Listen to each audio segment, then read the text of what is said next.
మేడ్చల్ జిల్లాలోని కీసర చెరువును కబ్జా చేస్తున్న విషయమై వెంకట్ భోగి అనే వ్యక్తి కేటీఆర్ కు ట్విట్టర్లో ఫిర్యాదు చేశారు. TRS working president KTR social మీడియాలో చురుగ్గా ఉంటారు. అదందరికీ తెలిసిన విషయమే. ఇప్పటికే వేదం సినిమాలో నటించిన ముసలి తాత రాములు ఆర్థిక పరిస్థితి ట్విట్టర్లో చూసి సహాయం చేశాడు.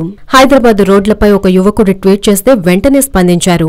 ఐఐటీల పేరుతో చిన్నపిల్లల జీవితాన్ని వ్యర్థం చేస్తున్నారని పిల్లవాడు చేసిన ట్వీట్ కు కూడా స్పందించారు.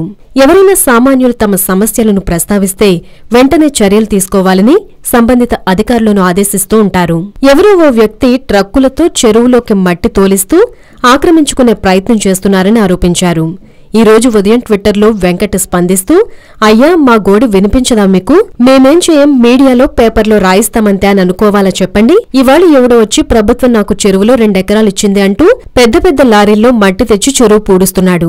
దీనిపై స్పందించండి అని ట్వీట్ చేశారు. దీనిపై కేటీఆర్ వెంటనే స్పందించారు. చెరువు కబ్జాపై వెంటనే చర్యలు తీసుకోవాలని మేడ్చల్ జిల్లా కలెక్టర్ హెచ్ఎండిఏ అధికారులను ఆదేశించారు. That is KTR. హలో, మిమ్మల్నే యోయో టీవీ యాప్ డౌన్లోడ్ చేసుకున్నారా? ఇంకా లేదా? మీ యాప్ స్టోర్ కి వెళ్ళి వెంటనే డౌన్లోడ్ చేసుకోండి.